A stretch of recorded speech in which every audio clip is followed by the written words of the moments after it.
So welcome to the new journey, that is the journey of NCERT economy.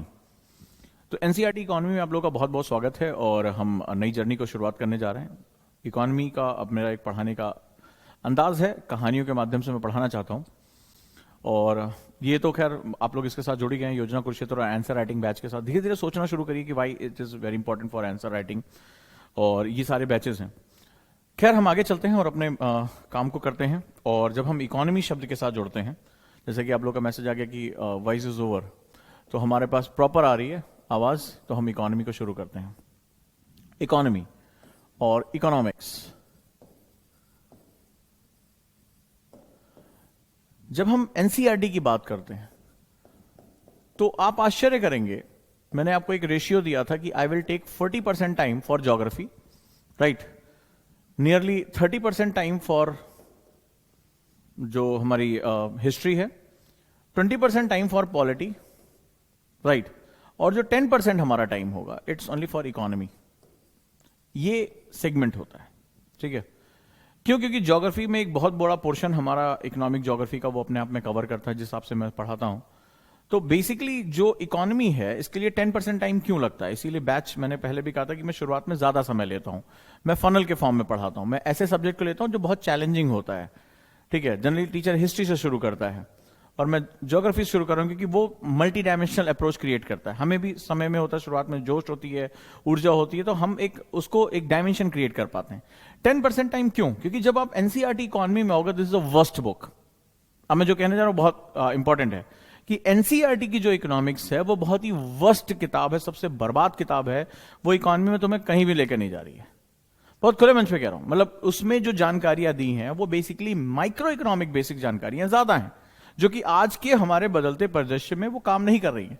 2005 के वो आंकड़े या 2005 से पहले के जो सेगमेंट्स हैं, और हम 2022 में अभी हैं, 15 सालों में हमारा इकोनॉमिक नेचर ही बदल गया है। पूरी दुनिया की इकोनॉमी बदल गई और वो उसी फंडामेंटल को डेवलप करने की कोशिश कर रहे हैं।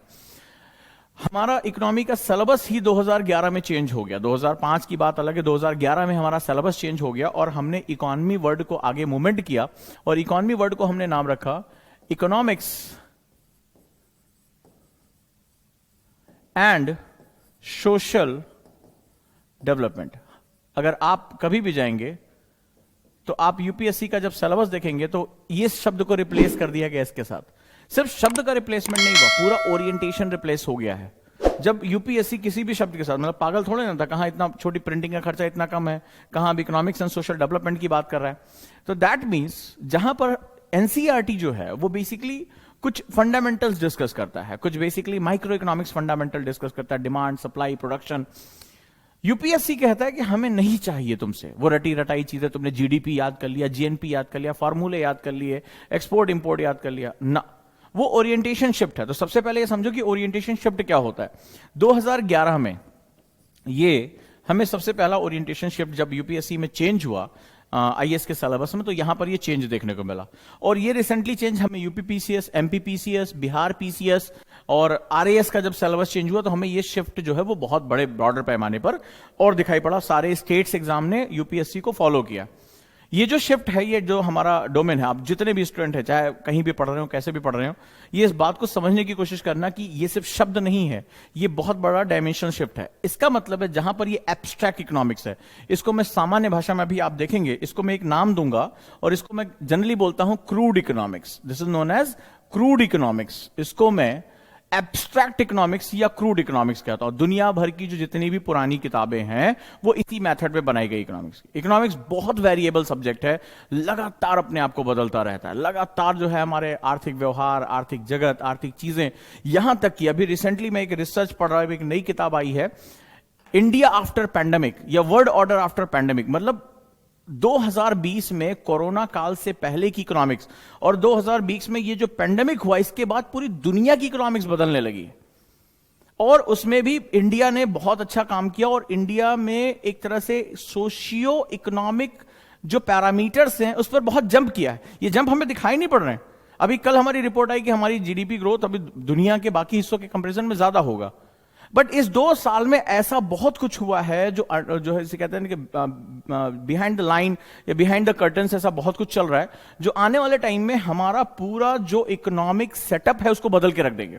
तो मैं जब उस किताब को पढ़ने लगा, अभी रिसेंटली रिलीज हुई, और उसमें इतना कुछ पैरामीटर्स दिए गए हैं, इतने पैरामीटर्स दिए गए हैं कि आने वाले टाइम में हम देखेंगे अचानक से हमारी इकोनॉमी में बहुत पैराडाइम शिफ्ट हो रहा है, पूरी दुनिया की इकोनॉमी में शिफ्ट हो रहा है और पैराडाइम शिफ्ट हो रहा है। यहां तक कि कई पार्ट्स में यह भी कहा गया this is the beginning of anti globalisation या रिवर्स ग्लोबलाइजेशन है कि हम ग्लोबलाइजेशन से पहले आज हर कंट्री डर रही है किसी के साथ मिलने में या दूसरी इकोनॉमी पे बेस होने पे, जिस तरह से पैंडेमिक ने पूरी दुनिया की इकोनॉमी को डिस्ट्रॉय करके रख दिया। यहां तक यह भी कहा जा रहा है कि ये जो यूक्रेन और रशिया का वॉर है, जनरली देखा गया कि जब भी कोई पैंडेमिक आती है, जब भी कोई महामारी आती है, उसके बाद इस तरह का युद्ध होता ही होता है ताकि इकोनॉमी को बूस्ट दिया जा सके। जो हथियार कंपनियां हैं, तमाम तरह के देशों की लामबंदी है, जो पहले से ही बहुत पावरफुल कंट्रीज होती हैं, वो जनरली इस तरह से जब महामारी दोनों के आर्थिक बर्बाद कर देती है, सबको तबाह कर देती है, आयात निर्यात बंद हो जाता है, तो वो मौका उठाती हैं कि इस तरह से अपनी टेरिटरी, अपने रिसोर्सेज को बढ़ाया जाए, कैप्चरिंग की जाए, वर्ल्ड ऑर्डर को चेंज किया जाए, अपने पॉलिटिकल सिनेरियो को चेंज किया जाए, एक नया डायमेंशन क्रिएट किया जाए। तो ये जो नई नई रिसर्च है ना, इकोनॉमी में लगातार आते रहते हैं, लगातार नई नई चीजें जुड़ती रहती हैं। तो चलिए अब हम इसके बारे में बात करते हैं क्या है। तो इकोनॉमिक एंड सोशल डेवलपमेंट जो 2011 में इनपुट हमारा आया, इसने बहुत बड़े बदलाव किए, इसने बहुत बड़े सेटअप को क्रिएट किया है। अब क्या मतलब होता है, हम क्यों क्रूड इकोनॉमिक्स यानी एब्स्ट्रैक्ट इकोनॉमिक्स से यूपीएससी शिफ्ट कर रहा है, पैराडाइम शिफ्ट कर रहा है, और 2011 में ये सिलेबस में चेंज हुआ और नए नए चेंजेस है। 2020 की पैंडेमिक, ध्यान से इसको टाइमलाइन लिखते जाना, 2020 की पैंडेमिक से 2020-2021 का जो साल रहा, कई लोगों ने आपने देखा टिकटॉक पे वीडियो चला करते थे कि प्रभु वायरस है, इसको डिलीट कर दो, फिर से रीइंस्टॉल करो, इस तरह के मजाक बहुत चला करते थे। तो ये जो 2 साल है, इसने दुनिया के पॉलिटिकल, इकोनॉमिकल वर्ल्ड ऑर्डर को ही चेंज कर दिया है। और भारत जैसा देश, जो कि शायद दवाइयों के माध्यम में, हम इससे पहले 2020 से पहले बात करते थे ब्रिक्स कंट्री में, जो सबसे कम हमारा जो किसी देश का स्वास्थ्य बजट यानी हेल्थ बजट था, वो इंडिया का रहा है। ठीक है, कहीं से भी नहीं थे हम, कहीं विश्व चर्चा में नहीं थे। हम कोशिश कर रहे थे, हम विश्व मंचों पर खड़े होने की कोशिश कर रहे थे, हम G20 पे, तमाम फोरम्स में हम जाकर फोटो में आगे आने की कोशिश कर रहे थे, बहुत कुछ ऐसा हो रहा था। बट सडनली पूरी दुनिया एक बराबरी में आ गई। हम पाकिस्तान को लेकर बहुत बात किया करते थे, अब देखो पूरा पाकिस्तान गायब हो गया, हमारे कहीं विमर्श में पाकिस्तान है ही नहीं है, हम फोकस ही नहीं कर रहे हैं। Now we are a global leader. अचानक से 1.5-2 सालों में इतना टर्न अराउंड कैसे हुआ? और वो हुआ कि अचानक से भारत ने वैक्सीन बनाई, अपने लोगों को वैक्सीन दी। दुनिया भर में केओस हुए कि भारत की आबादी इतनी ज्यादा है, मात्र उत्तर प्रदेश की आबादी जो है वो कई देशों की आबादी ज्यादा, ब्राजील की आबादी ज्यादा है। जहां अमेरिका में इतनी मौतें हुई, वो तो अच्छा हुआ, उनका मीडिया देशभक्त है, अपने देश के बारे में बात करता है, तो वो ज्यादा नहीं निकल कर रहा है। लेकिन हमारे यहां तो 1-2 मौत भी हुई, तो उसको लाख मौत बताई गई। तो वैसी कंडीशन में क्या हुआ कि उसके बावजूद भी इतने के हमने कई देशों की आबादी से ज्यादा लोगों को वैक्सीनेट कर दिया, यानी अमेरिका की आबादी का 3 गुना हिस्सा हमने वैक्सीनेट कर दिया। हमारे यहां मौतें भी उनके कंपैरिजन में कम हुई। तो भारत ने बहुत कुछ अच्छा किया और अचानक से वैक्सीन टेक्नोलॉजी हमारी टर्न अराउंड हुई। अचानक से जो स्वास्थ्य सुविधाएं हुई हमारी टर्न अराउंड हुई। जो भारत की सुप्त शक्तियां थी वो जागृत हुई और पूरी दुनिया अचानक से एक ऐसा ग्लोबल लीडर के रूप में हमने मंच पकड़ लिया जो पूरी दुनिया एक अलग रूप में हमें देख रही है। और हमने जो एक वसुधैव कुटुंबकम, जो कि हमारी पॉलिसी का एक बेस फंडामेंटल है, ये संस्कृत का सिर्फ श्लोक नहीं है, ये हमारी इकोनॉमिक और हमारी जो पॉलिसी है, जो भी भारत को समझेगा वो ये बात करेगा, जो देश को समझेगा वो ये बात करेगा कि ये कोई भी देश हमेशा अपनी जड़ों से निकल कर आता है, अपनी सांस्कृतिक धरोहर से निकल कर। हमारा बात है, हम वसुधैव कुटुंबकम की बात करते हैं कि पूरा विश्व हमारा परिवार है।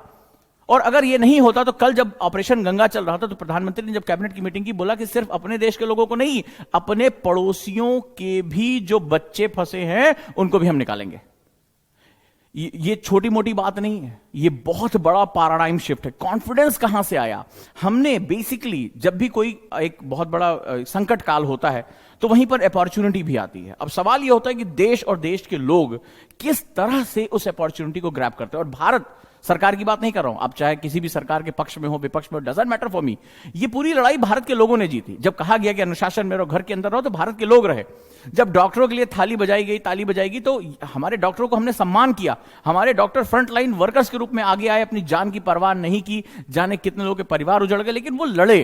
और सिर्फ ये सरकार नहीं लड़ रही थी, ये हर वो व्यक्ति जो सफाई कर्मचारी था, जो नर्सेस थी, जो डॉक्टर्स थे, हैट्स ऑफ। वो पुलिसकर्मी जिनका भी परिवार था, उनको भी उतना खतरा, वायरस थोड़े ना पहचानता कि तुम वर्दी में हो, तुम अधिकारी हो, तुम आईएएस हो, लेकिन उन्होंने सब कुछ छोड़ते हुए, गालियां सहते हुए, लोगों का विरोध सहते हुए वो खड़े रहे। तो hats off to all Indians. Indians की चेतना जागृत हुई। भारत राष्ट्र के रूप में, ऐसा नहीं कहूंगा सब लोग आ गए, लेकिन भारत राष्ट्र के रूप में हमारी चेतना जागृत हुई और हम चेतना के रूप में बाहर आए।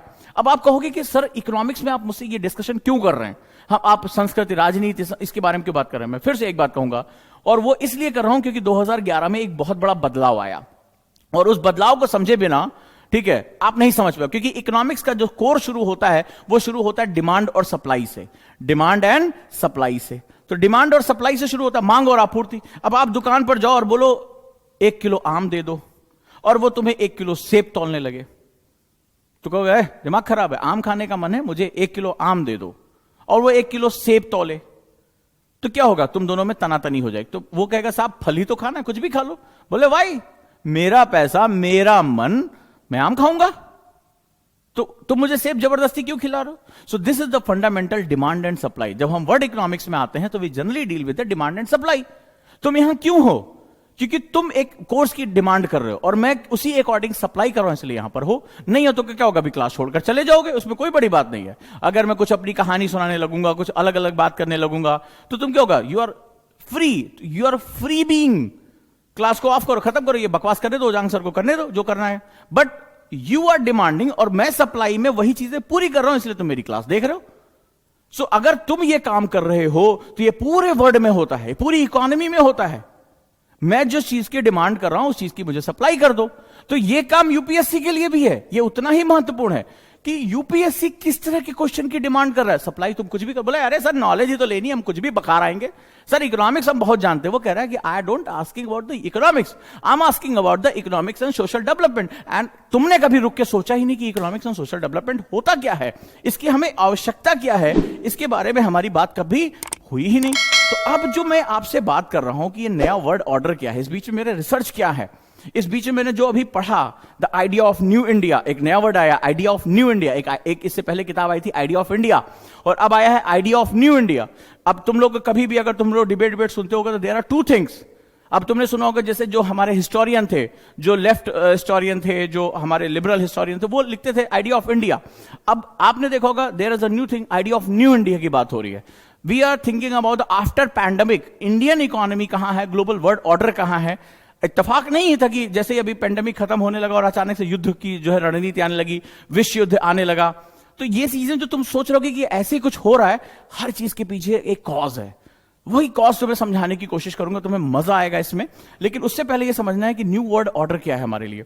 तो ये जो सोशल डेवलपमेंट होता है, यही बेसिकली डिमांड है।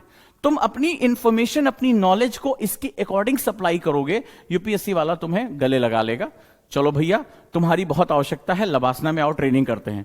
और तुम केवल अपना इसमें ज्ञान बघाड़ते रहोगे कि ये तुम ये अंतर ही नहीं जानोगे, what is the difference between crude economics and welfare economics.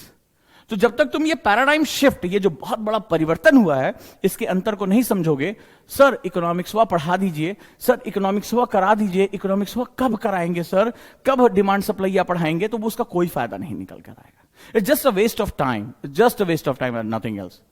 Because ये शिफ्ट, और अब इसमें और बड़ा शिफ्ट आने जा रहा है। और दूसरा बड़ा शिफ्ट आ रहा है ये पिछले 100 सालों में इतना कोई बड़ा पैंडेमिक नहीं आया था। और मुझे लगता है कि पैंडेमिक में, अभी तक के जो पैंडेमिक्स आए थे, उन्होंने ह्यूमन लाइफ को नुकसान किया था। बट दिस टाइम जो पैंडेमिक है, इसने पूरी दुनिया के इकोनॉमिक और पॉलिटिकल सिस्टम को डिस्ट्रॉय किया उसको इफेक्ट किया, which is more than, because we human have the capacity to reproduce, हम बच्चे पैदा करने की क्षमता रखते हैं, जनसंख्या फिर से उसको आ जाती है। इसमें कोई जैसे हो सकता है भाई जो लाइफ लॉस हुई है वो तो लॉस हुई है, उसकी कोई कीमत नहीं, लेकिन फिर भी we have a natural phenomenon, we are the mammals, हम स्तनधारी प्राणी हैं, तो बच्चे और भी जो है वो पैदा होते हैं। बट इस पैंडेमिक ने जो एक ग्लोबलाइज्ड वर्ल्ड था, जो ग्लोबलाइज्ड ऑर्डर था, जहां पर अर्थव्यवस्थाएं सिर्फ देश की सीमाओं के अंदर नहीं थी, वो अर्थव्यवस्था पूरी दुनिया में थी। जब भारत की अर्थव्यवस्था भारतवंशियों के आधार पर नहीं थी, अमेरिका में H-1B वीजा लेकर जो काम करने वाले प्रवासी भारतीय, जो सऊदी अरेबिया में, जो फ्रांस में, ब्रिटेन में काम करने वाले, वो भी भारतीय अर्थव्यवस्था का पार्ट था, वो रेमिटेंस का पार्ट था। Now our economics has change. और ये जो पैंडेमिक था, इसने पूरी दुनिया के ऑर्डर्स को चैलेंज किया है। पूरी दुनिया को एक बहुत सालों से भाग दौड़ चल रही थी, अमेरिका लगातार इसका प्रयास कर रहा था। कोल्ड वॉर के बाद से ही इसमें तेजी आनी शुरू हो गई थी। ग्लोबलाइजेशन को लेकर एक भयानक मुहिम थी। कोल्ड वॉर जनरली कहा जाता है उसी का जो है वो जो रशिया अमेरिका के बीच में तनातनी वहीं से निकल कर आई। और 1991 के इंडिया के जो एलपीजी यानी इंडिया के उदारीकरण के बाद से ये चीजें बहुत तेजी से बदल गई और नॉन स्टॉप चलती चली जा रही थी, नॉन स्टॉप। अचानक से जैसे आप किसी गाड़ी में 200 की स्पीड पे जा रहे हैं और सडनली क्या होगा, अचानक से आपको ब्रेक लगाना पड़े। You are not prepare for the break. तो बहुत संभावना है कि आपका सर जाकर शीशे से लड़ जाए, गाड़ी पलट जाए, एक्सीडेंट हो जाए। There lot of mishappening can be happen over there. बहुत सी चीजें वहां हो सकती हैं जो बुरी होंगी। सेम चीज जो है वो यहां पर चल रहा था कि पूरी दुनिया के जो ग्लोबलाइजेशन का हाईवे हमने तैयार किया था, हम सालों से उसी पर फर्राटे भागे चले जा रहे थे। वही हम जो है वो फ्री ट्रेड एग्रीमेंट्स, जो है मोस्ट प्रेफरेबल कंट्रीज की बारे में बात कर रहे थे, हम जो है वो मुक्त व्यापार की बात कर रहे थे, टैरिफ एंड ट्रेड्स को घटाने की बात कर रहे थे। तो बहुत सी दुनिया में नए नए मंच हम बना रहे थे, आर्थिक मंचों को बना रहे थे, G7, G8, G20, नए नए जो है क्षेत्रीय ग्रुप बनते चले जा रहे हैं। सार्क बेकार हो गया तो हम एससीओ में चले गए, हमने बिम्स्टेक बनाया। दुनिया में बहुत कुछ ऐसा हो रहा था। सऊदी अरब जो है वो अपनी तेल की इकोनॉमी से निकलकर, अपनी जो है वो क्रूड ऑयल की इकोनॉमी से निकलकर नई इकोनॉमी में एंटर करने के लिए ललायित था। चाइना जो दुनिया की फैक्ट्री के रूप में मोनोपोली कर रहा था, उसने भी अपनी अर्थव्यवस्थाओं को अलग तरीके से देखना शुरू किया। उसने दुनिया की सबसे बड़ी महत्वाकांक्षी परियोजना MSR यानी कि मैरीटाइम सिल्क रूट की स्थापना की और वो दुनिया को नए जो है उपनिवेशवाद की तरफ लेकर जाना चाहता था। सब कुछ चल रहा था। उधर ताइवान जो है वो अपना छटपटा रहा था कि हम उत्पादन कर रहे हैं तो चाइना हम पे क्यों जो है वो सर के ऊपर बैठा हुआ है। हर देश की अपनी छटपटाहट थी और उसके पास एक आर्थिक इनपुट था। सडनली पूरी दुनिया की इकोनॉमी को एक बहुत बड़ा ब्रेक लगा। ये इसलिए मैं कह रहा हूं क्योंकि जो प्रश्नों की प्रवृत्ति अब इसके हिसाब से आएगी वो इस कंटेक्स्ट में देखी जाएगी। पहला कंटेक्स्ट तुम्हारा क्या होगा?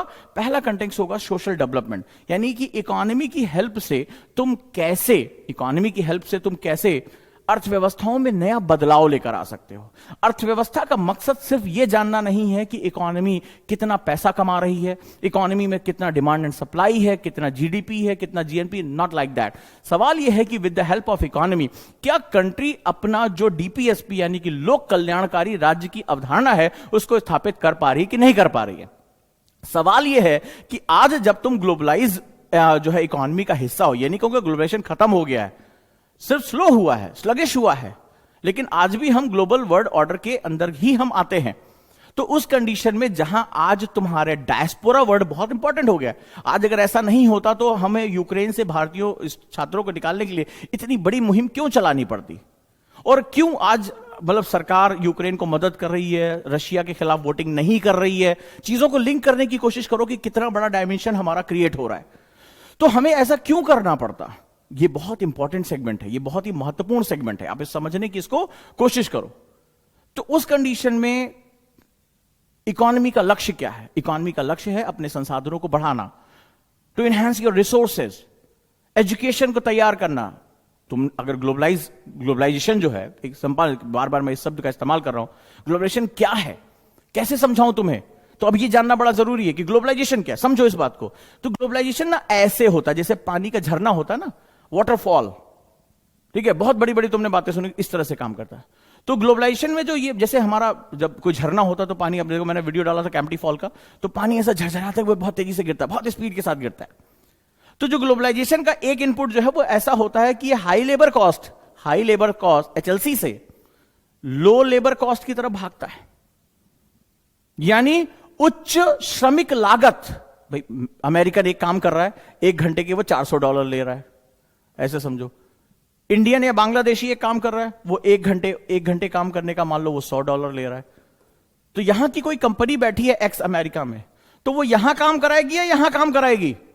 वही सेम काम, सेम गुणवत्ता $100 में हो रहा है, यहां $400 लग रहा है। अगर ये काम को यहां लेकर चली आती है तो उसको $300 की बचत हो रही है, और यही बचत उसको कॉम्पिटेटिव करके रखेगी। उसी पैसे से वो कई देशों में अपने नेटवर्क एस्टैब्लिश करेगी, एडवर्टीजमेंट में पैसा लगाएगी, अपने कॉम्पिटिटर से कम दाम पर सामान बेचेगी ताकि कंपटीशन खत्म किया जा सके। वो कस्टमर को 20%, 30%, 50% इतना जो है वो छूट देगी ताकि कस्टमर को अपनी तरफ अट्रैक्ट किया जा सके। तो जो ग्लोबलाइजेशन का बेसिक होता है वो होता है लेबर फोर्स, वो जो श्रमिक होता है वो हाई लेबर कॉस्ट यानी उच्च श्रमिक लागत से निम्न श्रमिक लागत की तरफ भागती है। तो अमेरिकन इकोनॉमी, ब्रिटेन की इकोनॉमी, जर्मनी की इकोनॉमी भारत की तरफ भागेगी क्योंकि सस्ता श्रमिक उपलब्ध है। लेकिन सिर्फ सस्ते से काम थोड़े न चलेगा, श्रमिक कुशल भी होना चाहिए। और तुम्हारे पास सस्ता है तो तुम्हारा इंडोनेशिया के पास नहीं है, बांग्लादेश के पास नहीं है, तो सही समय पे तुमने सही नीतियों में अच्छे लोगों को तहीं तैयार किया तो वो तुमसे तुम्हारा बिजनेस ले जाएंगे। बांग्लादेश ले गया हमसे बिजनेस हमारा, पढ़ा होगा ना तुमने कि कई क्राइटेरिया में हमसे आगे निकल गए हैं। तो क्यों निकल गए, उसके पीछे कारण है ये। तो यहां तक सवाल यह हो रहा है कि with the help of economy you need to mobilise your resources. अर्थव्यवस्था की मदद से तुम्हें अपने संसाधनों में गति देनी होगी। भारत की लगभग 50% आबादी महिलाओं की है। एक पुरुष जो कहता है कि मैं घर की जिम्मेदारी ले रहा हूं, मान लो 100 रुपए में काम कर रहा है, और महिला को हमने बताया कि हमारा पितृसत्तात्मक समाज है, मान लो ज्यादातर महिलाएं घर के अंदर है, घूंघट के अंदर है, बुर्के के अंदर है, दहलीज के अंदर है, वो काम नहीं कर सकती हैं। और उनका काम उनको बताया गया तुम्हारा काम बच्चे पैदा करना, बच्चे पालना, घर के देखभाल करना, सास ससुर की सेवा करना जरूरी है। ये भी अपना एक सामाजिक परिदृश्य होता है, इस पे काम कर रहे हैं। बट मैं तो इकोनॉमिक्स का टीचर, मैं तो अभी सोशल इश्यूज तो पढ़ा नहीं रहा हूं, फेमिनिस्ट का मुद्दा पढ़ा रहा हूं। पर सवाल यह है कि अगर ये 50% पॉपुलेशन मेरी स्किल्ड हो जाए और उसके पास तमाम जैसे गिग इकोनॉमी या तमाम तरह की इकोनॉमी या वो इकोनॉमिक सिस्टम का पार्ट हो जाए, मान लो फेयर तो नहीं है, लेकिन अगर यही काम वो 70 रुपए में करने को तैयार हो जाए, तो ये जो बैठा हुआ है अमेरिका में, इसको इससे मतलब है कि मेरे पास लो लेबर कॉस्ट कहां है, तो वो तुरंत इसको पकड़ेगा कि नहीं पकड़ेगा कि भारत में ही पुरुषों की बजाय ये काम महिलाओं से करा लें, तो फिर भी हम इसमें भी 30 रुपए बचा ले जा रहे हैं। सोच के देखो क्या चल रहा है। तो उसके लिए वो उसका 30 रुपए बचना बहुत इंपॉर्टेंट है। लेकिन तुम्हें क्या करना पड़ेगा, ये तो इस अमेरिकन कंपनी की रिक्वायरमेंट है ना, भारत को क्या करना पड़ेगा, भारत को यह तय करना पड़ेगा कि इसकी महिलाओं को यह काम आना चाहिए। अगर वो कह रहा है कि मैं कंप्यूटर पे आपको ये काम भेजूंगा तो उसको कंप्यूटर चलाना आना चाहिए। भारत की अर्थव्यवस्था को अपने सामाजिक बदलाव तय करने होंगे, और जब सामाजिक बदलावों की बात करते हैं तो मानसिक बदलाव, इंफ्रास्ट्रक्चर बदलाव यानी कि अवसंरचनाओं में बदलाव। भाई बिजली नहीं गांव में आ रही, कंप्यूटर का करेंगे क्या, ठीक है, क्या करेंगे लैपटॉप। तुम जो अगर हमें मान लो तुमने लैपटॉप बांट दिया कि चलो भैया फलाने XYZ योजना में लैपटॉप बांट दे रहे, अब पता चला उसको आता ही नहीं प्रोग्रामिंग, तो बहुत अधिक होगा, पिक्चर में तो देखेगा और क्या करेगा, वही हमारा देश करता रहता है। तो इलेक्ट्रिसिटी आनी रही, बैटरी चार्ज कहां करेंगे, इंटरनेट का कनेक्टिविटी नहीं है, तो कहां से उससे काम लेंगे, वो तो इंटरनेट के थ्रू आपसे जुड़ेगा ना। या अपनी ही मुझे वैल्यू को एडिशन करना, काम सीखना है तो इंटरनेट मुझे चाहिए। भाई चलो वीडियो देख लें, ओजांग सर की क्लास देख लें, कुछ सीखेंगे ना ना ना, कुछ फर्क ही नहीं पड़ना इसमें। So in the sense of what the economy do, when I am discussing about the economy, मेरे लिए जब मैं इकोनॉमी वर्ड यूज कर रहा हूं, it's not only abstract, this is not the some principles, ये सिद्धांत नहीं है। जब मैं इकोनॉमी शब्द का इस्तेमाल कर रहा हूं तो मैं बात कर रहा हूं एक बॉडी, वो सरकार, समाज, संविधान, आर्थिक तंत्र, नैतिक तंत्र, न्यायिक तंत्र यानी जुडिशियल सिस्टम, मैं सबकी बात कर रहा हूं। इकोनॉमिक्स के दायरे में सब कोई आ जाता है, सब कोई आ जाता है। क्या हमारा संविधान हमें अधिकार दे रहा है, क्या सरकारें नियम बना रही हैं, कानून का पालन कैसे हो रहा है, यही महिला काम करने निकल गई। छोटी सी बात दे रहा हूं, रास्ते में गुंडों ने घेर लिया, छेड़छाड़ी कर रहे हैं, गई न्यायिक तंत्र के पास, न्याय ने उसकी सुनवाई नहीं की, उसकी सुरक्षा का कोई इंतजाम नहीं किया, निकल पाएगी कभी काम करने के लिए, कभी नहीं निकलेगी। तुमने अपने गांव देहात में देखा होगा। सो this is the new economic orders and now it is बहुत ही चेंज कर रहा है। इसीलिए ऐसा होता है कि जब टीचर आता है, चलो लिखो इकोनॉमिक्स, ऐसे करता है, चलो भारतीय अर्थव्यवस्था, तो स्टूडेंट समझ हो गया काम। स्टूडेंट लेके किताब बैठ जाता है, हाँ पहला लिखो मांग और आपूर्ति, कर्व बनाओ कि मांग बढ़ेगी तो दाम घटेगा। थोड़ी देर सोचता है, 1-2 क्लास स्ट्रगल करता है, बट वो आगे आने वाले टाइम में लिंक नहीं कर पाता, क्योंकि इकोनॉमी स्प्रेड करती है। उसको लगता है कि कोई वित्त मंत्रालय है, कोई बजट है, कोई पैसा है, यही इकोनॉमिक्स है। वो बदलती हुई जरूरतों को समझ नहीं पाता है। इसीलिए आगे चलकर क्या होता है, जितने भी बैचेस मैंने पढ़ा है, 95% बच्चा यही कहता है शुरुआत में कि सर ये एक ऐसा सब्जेक्ट जिसमें हमारा कोई इंटरेस्ट नहीं है, क्योंकि इसको एब्स्ट्रैक्ट रूप में देख रहा है, इसको लाइफ स्किल, लाइफ साइंस के रूप में इसको देख ही नहीं रहा कि तुम्हारे जीवन का बेसिक है। या भैया यही एक सब्जेक्ट है जिसका तुम और मैं पार्ट हूं, यही एक शाश्वत सत्य है, मृत्यु की तरह यह भी एक शाश्वत सत्य है कि सब कुछ इकोनॉमिक्स है। तुम काहे पढ़ रहे हो? क्यों इतना मुझे झेल रहे हो यार? काहे यहां सर पटक रहे हो? दोपहरिया है, खाना खाओ, घप्पे से जाकर सो आराम से, कहा टेंशन पड़ी है? क्यों हो? Because you want to improve your status. When I am talking about the status, you need to earn money. मैं तुमसे कहूं आईएएस बनोगे, जिंदगी भर सैलरी नहीं लोगे? बोले अरे यार सैलरी छोड़ो, सैलरी नहीं लेंगे, लेकिन कुछ ऊपर से तो अब पता चला, मैंने कहा कुछ नहीं लेना है, सामाजिक कार्य करना है, मन को, हिंदुस्तान को बदलना है। बोले ठीक है, वो तो सही है, लेकिन कुछ तो चाहिए होगा। Everything is economics. मुझे भी अपना खर्चा चलाने के लिए, अपने सिस्टम को, मुझे भी तो भैया फीस चाहिए। बोले गुरुजी बहुत अच्छे हैं। हमको बहुत बढ़िया बात है, हम आपको बहुत मानते हैं, बहुत अच्छी बात है, पैसा नहीं देंगे, जाओ। So this is one of the crude thing. तो ये जो चीज है, we all deal with the economics, and that's the economics, the human science, life science, basics है। तो ये एक बदलाव है जो हमें समझना पड़ेगा। सो इकोनॉमिक्स जो हम डील करने जा रहे हैं, मैं इसीलिए कह रहा हूं कि जो एनसीईआरटी इकोनॉमिक्स वो जस्टिफाई नहीं करती है, वो वही सिद्धांतों पे रुकी पड़ी है जिसका आज कोई एप्लीकेशन नहीं है। तो मैं जब एक एनसीईआरटी इकोनॉमिक्स में आऊंगा, तो मैं आपको नई नई चीजों से इंट्रोड्यूस करूंगा, नए तरीके से इसको रीस्ट्रक्चर करूंगा। तो यहां पर जो वो स्टूडेंट है जो वो पन्ना लेके बैठे थे ना ज्योग्राफी में, सर छठी क्लास की पढ़ा रहे हैं, 7वीं क्लास की, सर कौन वाला चैप्टर है जो अभी आप बोर्ड पे लिखे हैं? हालांकि उसमें से बहुत लोगों की आदत अब छूट गई होगी, धीरे धीरे उनको समझ में आ गया कि कॉन्सेप्ट्स लिंक करते हैं। तो यहां तो बिल्कुल नहीं ढूंढ पाओगे, क्योंकि इतना सा दिया हुआ और मैं इतना पढ़ाऊंगा। मैं तुम्हें अभी रिसेंटली 1 हफ्ते पहले जो नई रिसर्च आई है उसको पढ़ाऊंगा, इतना अपडेट अभी कोई नहीं है, उसको पढ़ाऊंगा। बताऊंगा कि पैंडेमिक के बाद ऑर्डर्स कैसे चेंज हो, और ये जरूरी है, क्योंकि आने वाले टाइम में जब तुम मेंस दोगे, इंटरव्यू दोगे, तो यहां से क्वेश्चन आएंगे। तुम्हें लग रहा होगा कि यूक्रेन का बॉर्डर याद कर लिया, रशिया के बारे में पढ़ लिया, कितनी मिसाइल अमेरिका। अरे ये समझो कि this is the common phenomena for every pandemic. हर महामारी के बाद दुनिया को युद्ध देखना पड़ा है। कितने लोगों ने इस पर ध्यान दिया कि महामारी के बाद युद्ध एक कॉज है? फर्स्ट सेकेंड, अब उठा के देख लो कि ऐसा क्यों होता है। दैट मीन्स ये क्या प्रायोजित है? ये तो मैं सोचना सिखाऊंगा। इंडिया का हिडन पोटेंशियल कैसे दुनिया के सामने आ रहा है। आज इतनी बड़ी बात हो गई कि रशिया का जो प्रेसिडेंट है वो बात कर रहा है सीधे हमारे प्रधानमंत्री से। क्यों? यूक्रेन हमसे मदद मांग रहा है। आज कहा जा रहा है कि भारतीय बच्चे अगर फ्लैग लगा लेते, इंडियन फ्लैग, उसको रोका नहीं जाएगा। आज हम क्यों डिप्लोमैटिक पैसेज की बात कर रहे हैं? आज पूरी दुनिया ने कॉन्डोलेंस किया हमारे जब एक छात्र की मृत्यु हुई यूक्रेन में। पूरी दुनिया कॉन्डोलेंस कर रही है।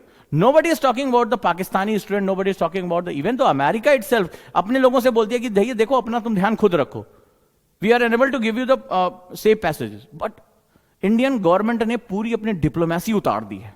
4 कैबिनेट मंत्रियों को भेज दिया, जाओ और एस्टैब्लिश हॉटलाइन वहां पे एस्टैब्लिश करो, वर्ड का मुद्दा बना दिया। सो तुम्हें नहीं लग रहा कि this is the paradigm shift in our foreign policy? तुम्हें नहीं लग रहा कि अचानक से 2 साल पहले हमारा प्रधानमंत्री जब जाया करते थे, या इससे पहले के टाइम में जाया करते थे, तो हम G20 फोरम पे या बड़े बड़े फोरम पे हम पीछे ऐसे खड़े रहा करते थे, फोटो में ऐसी खोपड़ियां छोटी सी आती थी पहचान में। Now we are leading the organisations. Now everybody is talking about the India's foreign policy. हमारी foreign policy hyphenated foreign policy थी, तुम्हें पता चल रहा है? हमारी foreign policy in terms of the America hyphenated foreign policy थी। जानते हो कैसे? अमेरिका लिखता था इन साउथ एशिया रीजन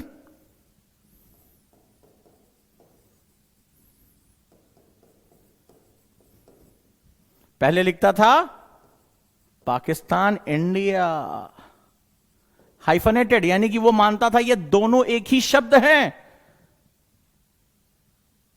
वो पाकिस्तान की पॉलिसी को, इंडिया की पॉलिसी को अलग करके देखता ही नहीं था। हम कहते थे पाकिस्तान टेररिस्ट कंट्री है, तो अपने लोगों का भी ध्यान नहीं रखता, हमारे लिए प्रॉब्लम। वो कहता नहीं जैसे हाइफनेटेड, और पूरी दुनिया, पूरा यूरोप उसको मानता था। हमने क्या पैराडाइम शिफ्ट किया? पहला हमने किया इंडिया एंड पाकिस्तान। पहले बोला लगाओ, एंड लगाओ। हाइफनेटेड मतलब तुम एक ही वर्ड यूज कर रहे हो, मतलब जो भारत की पॉलिसी है नेबर फर्स्ट पॉलिसी, वसुधैव कुटुंबकम, तुम पाकिस्तान की पॉलिसी जो कि इस्लामिक नेशन है, जो कि अपने धर्म को, हम जो है सेकुलर कंट्री है, हम किसी जो है धर्म को नहीं हम सपोर्ट कर रहे हैं, और पाकिस्तान जो इस्लाम को कर रहा है, जहां ईश निंदा ब्लास्फेमी है, तुम दोनों को एक साथ तोल रहे हो। क्या तुम्हारी पॉलिसी है? बट हमारी आवाज मुखर नहीं थी। हमने अपनी इकोनॉमी को सोशल डेवलपमेंट में नहीं इन्वॉल्व किया था, हमने रिसर्च एंड डेवलपमेंट में इन्वॉल्व नहीं किया था। हमें समझ में आया कि now we need to shift our economy to the social welfare and have to create social assets, have to create social assets. Every Indian is assets now in the time of globalization. Indian diaspora can frame India as a most powerful country. और हमने उस Indian diaspora जो कि बेचारा शर्माता था, अरे भारत के हो क्या, नहीं पड़ोस के हैं, भारत के अगल बगल के, प्राउडली कहता हम इंडियन, बड़े बड़े सेमिनार हो रहे हैं, मेगा स्टार की तरह दे आर, बिकॉज ग्लोबलाइजेशन ऐसे ही देखता है. We shined as a country. हम वहां से आए, हमने एक सेगमेंट तैयार करना शुरू किया. दुनिया भर की बड़ी बड़ी कंपनी, हाहाकार मचा हुआ है. इंडियन है, इंडियन डायस्पोरा की वो जो है एक पावर हमें यहां दिखाई पड़ रही है. सो हमने अब क्या किया, इस पेंडेमिक के बाद जो चेंज आया, हमने वर्ड ही हटा दिया.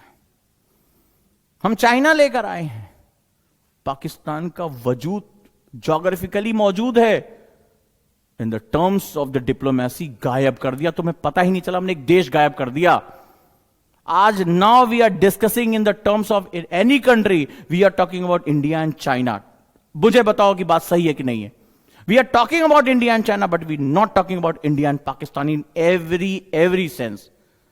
चाहे सोशल मीडिया हो, चाहे कोई भी मीडिया हो, दो चार रुदालियां जो अपना छाती पीट रही हैं उनको छोड़ दो. We are not talking about the Pakistan right now. In documents, in media, we destroy a country. हमने एक कंट्री गायब कर दिया. तुम्हें पता चला, ज्योग्राफिकली वहीं पर है, कब तक है वो जाने, लेकिन हमने इन डॉक्यूमेंट्स, इन मीडिया, जो सोशल चर्चा में पूरा देश हमने गायब कर दिया. और अपने से भी ज्योग्राफिकली बड़ा कंट्री वहां लेकर आए. We are talking about the two sense, that India and China. No, we are talking about the face to face, whatever it's Galwan, कुछ भी हो, कहीं पर भी बात हो. लेकिन हमने ये कोई समझ में नहीं आ रहा है तुम्हें, ये बहुत हल्की बात रही होगी. एक कंट्री गायब कर दिया. 1947 से हम उस कंट्री को लेकर ऐसा छाती पीटते थे, हमारे यहां बम फटता था, पाकिस्तान पाकिस्तान पाकिस्तान पाकिस्तान. उसके जाके डिजायर देखते थे, देखिए आपके जो हाफिज सईद साहब हैं फोड़ के चले गए हमारे यहां, ठीक है, बहुत मारे हैं, बहुत दिक्कत हुई है, बम फोड़ दिए. हम जाके पाकिस्तान से गिर बोल, हाँ देखेंगे देखेंगे, हाफिज सईद साहब तो बहुत ही सज्जन व्यक्ति हैं, आपने ऐसा कैसे कर दिया. बम, अरे वो तो पटाखे फोड़ते थे, लगता है कुछ बड़ा वाला फूट गया. और हम आस के साथ गिड़गिड़ाते थे, देख लीजिए बम्बई अटैक में हुआ है, देश में जवाब देना है, इतने लोग मारे गए हैं, देख लीजिए देख लीजिए. अब नहीं. बोला पाकिस्तान ने कहा, अरे वो पहले तुम भेजा करते थे डिजायर वजायर, वो बम बम फूटा तुम्हारे यहाँ. बोला हम देख लेंगे, तुम जाओ यार. क्या कहाँ है तुम्हारा आतंकवाद, अंदर है ना, तुम्हारी पीओके में ना, आ रहे बेटा चलो, अभी ना बताए आ रहे हैं. और लैंड पे घेरे हुए तो ऊपर से टपका दिया, मार दिया, खत्म किया. तो वो दैट इज, ये पूरा पैराडाइम शिफ्ट हुआ हमारा. इस शिफ्ट के ये तुम जानते हो कि घटना है, मे बी मैं जानता हूं कि 70-80% बच्चे जानते होंगे कि ये हो रहा है, बट क्यों हो रहा है, इकोनॉमिक्स इसमें कैसे इन्वॉल्व है, ये पैराडाइम शिफ्ट तुम्हें समझना पड़ेगा. और अगर इसके साथ तुम लिंक कर पाते हो, मजा आ जाएगा तुम्हें. क्योंकि कुछ ऐसा होने जा रहा है, कुछ ऐसा होने जा रहा है. अभी तो ये हुआ, और अगर ये वॉर होती है और खिंचती है और ज्यादा, तो मतलब भारत को कम से कम 20 साल का लीप मिलने जा रहा है. बहुत मजा आने जा रहा है, बहुत मजा आने जा रहा है. और इंडिया अब वर्ल्ड स्टेज पे इतनी तेजी से उभरेगा, ऐसा लगेगा जो हम 20 साल में सफर पूरा कर पाते, वो हमने खटाखट पूरा कर लिया. बट ये जरूरी है कि हम अर्थव्यवस्था को राष्ट्रीय चेतना के रूप में इस्तेमाल करें. ये जरूरी है कि हम अर्थव्यवस्था को अपने लोगों को अवेयर करने में इस्तेमाल करें. ये जरूरी है कि हम मानव संसाधन तैयार करें. ये जरूरी है कि अर्थव्यवस्था को हम सोशल डेवलपमेंट, वंचितों को मुख्य धारा से जोड़ें. ये भारत किसी सबल व्यक्ति का नहीं है. ये भारतीय अर्थव्यवस्था, भारतीय संसाधन, भारतीय जरूरतें, भारतीय शिक्षा, ये किसी एक वर्ग की बपौती नहीं है. ये हर हिंदुस्तानी का है. वो जो हिंदुस्तान में पैदा हुआ, वो जो हिंदुस्तान के साथ अपना दिल और दिमाग रखता है, वो जिसकी आत्मा में हिंदुस्तान बसता है, वो उसका है. तो ये हम सभी का नैतिक कर्तव्य है, ये हम सभी का मूलभूत कर्तव्य है कि उसकी लाइफ में वो बदलाव आए. और इसलिए नहीं कि हम सरकार में हैं, हम जो है वो बहुत ही ताकतवर हैं, हम आईएएस ऑफिसर बन गए हैं इसलिए करें. अरे नहीं, क्योंकि ये मेरे देश के लिए है. नहीं, इसलिए क्योंकि अगर आज जो यूक्रेन और रशिया में हुआ, कल चाइना जब ताइवान को जो है निपटाएगा, और उसका अगला लक्ष्य कौन होगा, भारत. उसको पता है कि साउथ एशिया में एक ही देश है जो उसको टक्कर देगा, और किसी के साथ उसको कोई डर नहीं पड़ा हुआ है. किसी के साथ उसकी वैचारिक सहमति बन चुकी है और किसी के साथ वो बहुत डिस्टेंस में है, बोले आओ जो बेटा तुम्हें निपटा लेंगे समुद्र में ही। बट अगर कोई सीधे सीधे उसको हिट कर सकता है तो वो भारत है। तो ये चुनौतियां हमारे सामने भी आएंगी। और देखा क्या हुआ, देखा जब बम गिरता है ना तो पहचानता नहीं कि तुम कौन हो। तो ये बम हमारे ऊपर भी गिर सकते हैं, तो उससे पहले हमें बताना पड़ेगा। क्या हुआ यूक्रेन, नाटो ने कहा चलो आगे बढ़ो, चलो लड़ लो बेटा, हम आ रहे हैं तुम्हारे पीछे। तुम जब पीछे पलट देखे भैया गायब गायब, बाइडेन बोला लड़ो यार, पुतिन की ऐसी तैसी हम कर देंगे, तुम टेंशन ना लो, हम है ना। यूक्रेन भी बोला अरे अमेरिका भैया बोले हैं मार क्या चले, और तुम जाके थपड़िया आया उसको रसिया को, और जैसे बोले भैया रसिया आ रहा है तो भैया गायब। भैया का कैरेक्टर यही है। सो इन द वॉर सिर्फ तुम्हारी ताकत साथ देती है।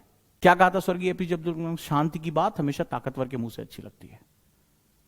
कि if you want to talk about peace, तो अगर तुम पावरफुल हो तुम पीस के बारे में, तुम डेमोक्रेसी के बारे में बात कर सकते हो। And the things is changing. जैसे मैं एग्जांपल बताता हूं, पूरी दुनिया समझते जाना, लिंक करना, इकोनॉमी बहुत बड़ा सब्जेक्ट है, बहुत बड़ा सब्जेक्ट है। Lot of people don't justify, इसको जस्टिफाई नहीं करते, उसको लगता है क्या है डिमांड सप्लाई पड़ा, बच्चा भी खुश है, कोई फर्क नहीं पड़ता। एक छोटा सा एग्जांपल देता हूं, 2013-2014 तक भारत में नियरली जो पेटेंट्स थे वो लगभग 8,000 के आसपास थे, यानी इनोवेशन जो हो रहे थे वो इतना था। नाउअडेज 2021 तक हमने एक पैराडाइम शिफ्ट किया। मैं किसी सरकार की तारीफ नहीं कर रहा हूं, ठीक है, देश की जनता करती, देश के युवा करते हैं। यूथ को जब लगता है कि now this is the fertile ground, जब बीज को लगता है कि जमीन उर्वरक है, वो खुद ही निकल आता है। तुमको ओहो मैंने इस पेड़ को पैदा किया, तुम्हारे अंदर कुछ नहीं है। जब बीज के अंदर होता है कि अब ये फर्टाइल टाइम है, मौसम सही है, नमी सही है, मिट्टी सही है, खाद सही है, वो जंगल में भी उगाता है, तुम्हारे बिना भी उगाता है। तो basically fertility of the Indian economy is now giving a very paradigm shift. एक नया विंडो हमारे सामने खुल रहा है भाई साहब। इट इज मोर देन 22,000 से ज्यादा हो गया। इतना बड़ा लीप हमने लिया, बहुत बड़ा, ठीक है। कुछ तक तो ये कह रहे हैं कि nearly it's reach to the 40,000, 40,000 के आसपास हमने पेटेंट्स कराए हैं, इनोवेशन किया है। एंटरप्रेन्योरशिप में हम रैंक 3 पर आ गए, यूनिकॉर्न्स के मामले में ब्रिटेन को पीछे कर दिया। ये खबरें हमारा मीडिया चूंकि दिखाता नहीं दिन भर। अब देखिए रसिया का विमान उड़ा, मतलब भारतीय मीडिया की तो खैर बात ही मैं अलग कर दूं, पता नहीं किस तरह का मीडिया है जो उसके पास ऐसा लगता है कि वो कुछ भी नहीं कर सकता। एक मैंने कहीं जोक पढ़ा था, तो भारतीय मीडिया ने कहा कि अब 24 घंटे के अंदर पुतिन यूक्रेन पे हमला करने वाले हैं। तुरंत पुतिन ने भारतीय मीडिया को संपर्क किया, वो हाथ जोड़ के बोला देखिए तैयारी के लिए थोड़ा और समय दे दीजिए। ये तो हमारे मीडिया की हालत है कि मतलब कुछ भी अपना, मतलब भारत में इनोवेशन कितना हो रहा है, यूनिकॉर्न्स कितने हैं, कितना, और इसलिए वो दिखा रहे हैं क्योंकि हम देखना चाहते हैं, हम देखना चाहते हैं। तंत्र मंत्र जादू टोना, दिन भर लड़ाई मार काट, अपहरण हत्या बलात्कार, हम देखना चाहते हैं, इसलिए वो दिखा। This is known as TRP, सनसनीखेज। तो हमें सोचना पड़ेगा। अब आप कहेंगे सोसाइटी क्यों डिस्कस कर रहे हैं, बिकॉज ये सारी चीजें आपस में लिंक करती हैं। तो याद रखिएगा, इकोनॉमी, सोसाइटी और पॉलिटिक्स कभी अलग नहीं हो सकते, कभी भी अलग नहीं हो सकते। तो मैं उम्मीद करूंगा दोस्तों आज हमारी इंट्रोडक्शन क्लास अच्छी रही होगी। नए नए रिसर्च मैं करता रहता हूं, तो वो मैं चीजें आपसे जोड़ रहा हूं और एक इकोनॉमिक्स एस्टैब्लिश करूंगा। एनसीईआरटी से बहुत आगे जाऊंगा, लेकिन आपको धैर्य के साथ मुझे समझना पड़ेगा। कहानियों के रूप में आपके सामने लेकर आऊंगा। क्लास कैसी लगी मुझे फीडबैक जरूर दें, ताकि क्योंकि ये सब्जेक्ट बहुत व्यापक है। मैंने आपको देखा ना, पॉलिटिक्स, इकोनॉमिक्स और सोसाइटी, ये अपने आप में इतना व्यापक है और ये कभी भी अलग नहीं हो सकते। तो आप इसकी व्यापकता को समझें और मैं कोशिश करूंगा कि आपको नई नई चीजों के साथ ऐड ऑन कर सकूं, एनसीईआरटी को मैं ज्यादा अच्छे से जस्टिफाई कर सकूं। जुड़े रहिए, अच्छे से पढ़ाई करते रहिए। कैसी लगी क्लास मुझे जरूर बताएं। और सुबह भी मैंने एक डिस्कशन किया था और डिस्कशन का पार्ट बने, जैसे कल भी मैं सुबह 12 बजे क्लास लेने जा रहा हूं यूट्यूब पे, 1% फॉर्मूला को लेकर मैं बात करूंगा, ठीक है। और मैं सोच रहा हूं कि इन क्लासेस को मैं स्ट्रैटेजी क्लासेस में डालना शुरू करूं ऐप पे। और कल मैं आपको बताऊंगा कि जिंदगी में छोटे छोटे चेंज करके, चाहे वो टाइम टेबल में छोटा चेंज हो, पढ़ाई में छोटा सा चेंज हो, 1% फॉर्मूला आपसे डिस्कस करूंगा। और कैसे ये पैराडाइम शिफ्ट करता है, बहुत बड़े परिवर्तन लेकर आता है अपनी जिंदगी में। When you have the patience, persistence, तो कैसे आप एक अच्छा स्टूडेंट बन सकते हैं, बहुत अच्छी पढ़ाई कर सकते हैं, प्रेशर से खुद को बचा सकते हैं और लगातार अच्छी परफॉर्मेंस कर सकते हैं। तो कोशिश रहती है कि हम एजुकेशन और स्किल्स दोनों को जस्टिफाई कर सकें।